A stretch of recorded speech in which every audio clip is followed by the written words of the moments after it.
السلام علیکم ورحمۃ اللہ وبرکاتہ۔ پیارے بھائیوں اور بہنوں، مفکرین لا رہا ہے حج اور عمرہ کیسے کیا جائے، ایک ویڈیو لیکچرز کا سلسلہ اے ایم بلوچ کی جانب سے۔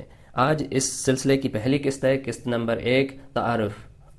برائے مہربانی اس چینل کو سبسکرائب کریں اور بیل کے نشان کو دبائیں تاکہ ہر نئے آنے والی ویڈیو کی اطلاع آپ کو دی جائے۔ اگر آپ نے پہلے ہی سبسکرائب کر دیا ہے تو میں آپ کا مشکور ہوں، اور اگر یہ ویڈیو آپ کو پسند آ جائے تو لائک کے بٹن کو دبائیں، اگر نا پسند آئے تو ڈس لائک کے بٹن کو دبائیں، اور اس ویڈیو کے بارے میں آپ کے کیا خیالات ہیں، اپنے خیالات کا اظہار نیچے کمنٹس میں کریں۔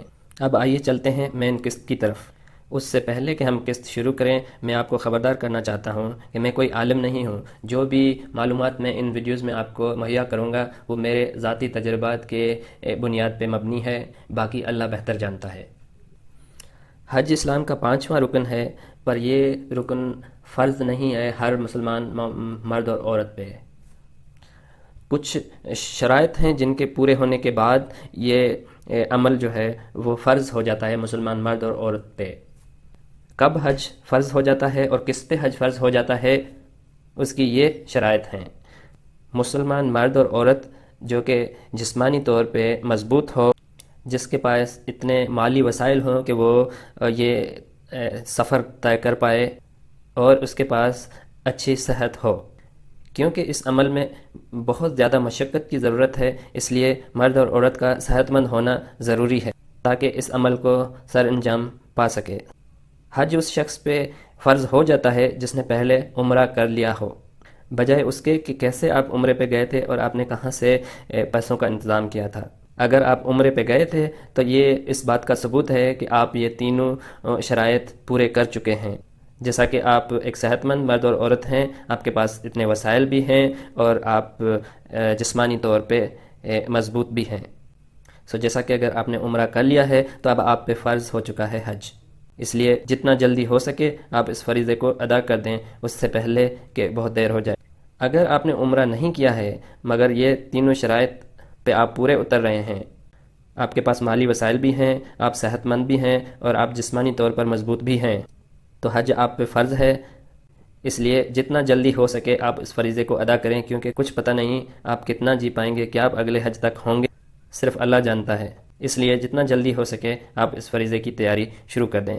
آئیے سب مل کے امید کریں کہ سارے مسلمانوں کو اس فریضے ادا کرنے کی اللہ تعالیٰ وسائل بھی دے، صحت بھی دے، اور توفیق بھی نصیب عطا فرمائے، تاکہ سب اس سفر کا آغاز کر سکیں اور ان اہم مقامات کو جا کے دیکھ سکیں اور وہاں موجود رہ سکیں، اور اپنے گناہوں کو معاف کروا سکیں، اور اللہ کے قربت کو حاصل کر سکیں۔ حج اور عمرے میں کیا فرق ہے؟ حج ایک عمل ہے جس میں مکہ اور مدینہ کا سفر کیا جاتا ہے مخصوص مہینوں میں۔ عمرہ بھی ایسا ہی عمل ہے جس میں مکہ اور مدینہ کے سفر کیا جاتا ہے، مگر عمرہ فرض نہیں ہے، اور عمرہ مخصوص مہینوں میں نہیں ہوتا، کبھی بھی ہو سکتا ہے، مگر حج ایک فرض ہے بشرط کچھ شرائط کے مکمل ہونے پہ۔ حج کی 3 اقسام ہیں: حج تمتع، حج قرن اور حج افراد۔ حج تمتع 2 احرام میں کیا جاتا ہے۔ آپ پہلے عمرہ کرتے ہیں، اس کے بعد احرام سے باہر آتے ہیں، اس کے بعد پھر آپ حج کے لیے احرام باندھتے ہیں۔ اور حج قرن ایک ہی احرام میں کیا جاتا ہے، یعنی کہ آپ احرام باندھتے ہیں، عمرہ کرتے ہیں، اور اسی احرام میں رہتے ہیں، حج کرتے ہیں، اور اس کے بعد احرام سے باہر آتے ہیں۔ اور حج افراد وہ حج ہے جس میں آپ عمرہ نہیں کرتے، آپ حج کا احرام باندھتے ہیں اور صرف حج کر کے احرام سے باہر آتے ہیں۔ ہم ان کو تفصیل میں بیان کریں گے ہمارے حج اور عمرہ والے قسط میں۔ ہم ان ویڈیو لیکچرز کے سلسلے میں کیا کیا کور کر رہے ہوں گے یا کیا کیا بیان کریں گے۔